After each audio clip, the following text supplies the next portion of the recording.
हिजाब का विवाद एक बार फिर से सुर्खियों में है, लेकिन इस बार कर्नाटक से हिजाब गर्ल नाम से मशहूर हुई इस छात्रा को लेकर नहीं, बल्कि विवाद कर्नाटक की ही एक दूसरी लड़की को लेकर है, जो कि पेशे से भारतीय बैडमिंटन खिलाड़ी हैं। हुआ क्या है, सिलसिलेवार तरीके से पूरी कहानी बताते हैं। दरअसल ईरान में हिजाब के विरोध में प्रदर्शन चल रहे हैं। अधिकारों के लिए महिलाएं बीते 5 महीनों से सड़कों पर हैं।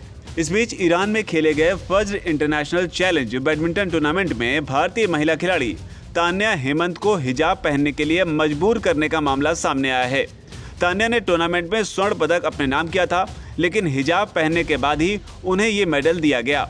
मीडिया रिपोर्ट्स के मुताबिक कर्नाटक की रहने वाली तान्या इस टूर्नामेंट में खेलने के लिए ईरान गई थी, जहां उन्होंने फाइनल में गत विजेता और हमवतन खिलाड़ी तस्नीम मीर को मात दी। इस जीत के साथ उन्होंने महिला सिंगल्स में स्वर्ण पदक अपने नाम किया, लेकिन स्वर्ण पदक जीतने के बाद जहां खुशी से उन्हें मेडल मिलना चाहिए था, वहीं इस बीच उनके सामने एक अनोखी शर्त रख दी गई। आयोजकों ने उनसे सीधे तौर पर कह दिया कि जब तक आप हिजाब नहीं पहनेंगी, आपको मेडल नहीं मिलेगा। हालांकि तान्या ने उनकी बात मान ली और इसके बाद हिजाब पहनकर उन्होंने पोडियम पर जाकर अपना मेडल लिया।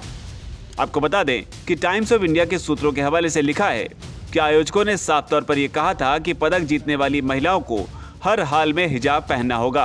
हालांकि इस बीच ये भी कहा जा रहा है कि रूल बुक में ड्रेस कोड का कोई जिक्र नहीं था। सूत्रों के हवाले से दावा किया जा रहा है कि टूर्नामेंट के नियमों में ड्रेस कोड को लेकर जो बात कही गई थी वो आम कपड़े थे।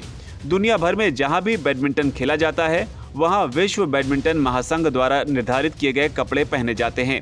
हालांकि हम जानते थे कि ईरान में महिलाओं को घर से बाहर निकलने पर हिजाब पहनना जरूरी है, लेकिन इस टूर्नामेंट में हिजाब पहनने को लेकर कोई भी बात नहीं कही गई थी। हालांकि ध्यान देने वाली बात यह भी है कि इस टूर्नामेंट के दौरान महिला खिलाड़ियों को अपने मैच के दौरान हिजाब पहनने जैसी कोई पाबंदी नहीं थी, लेकिन हाँ, मैच के दौरान किसी भी पुरुष का स्टेडियम में प्रवेश वर्जित रखा गया था, यानी कोई भी पुरुष महिलाओं को खेलते हुए नहीं देख सकता। इसको लेकर स्टेडियम के गेट पर एक स्टिकर भी लगाया गया था। इस स्टिकर में लिखा हुआ था कि पुरुषों का प्रवेश वर्जित है। यही नहीं, महिला खिलाड़ियों के पुरुष कोच और फिर उनके पिता को भी स्टेडियम में एंट्री नहीं दी गई।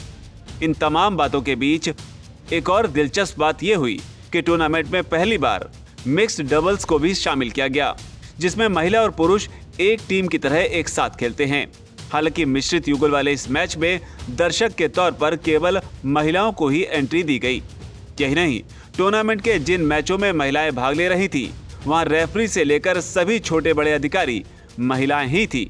बहरहाल, तान्या ने मुस्लिम न होते हुए भी उनकी बात मान ली, लेकिन इस घटना ने एक बार फिर से दुनिया के सामने इस्लामिक कट्टरवाद की सोच को उजागर कर दिया है, और वो भी ऐसे दौर में जब ईरान अपने खुद के लोगों के सामने ही हिजाब को लेकर इसका धुर विरोध झेल रहा है। वीके न्यूज, राष्ट्र के नाम।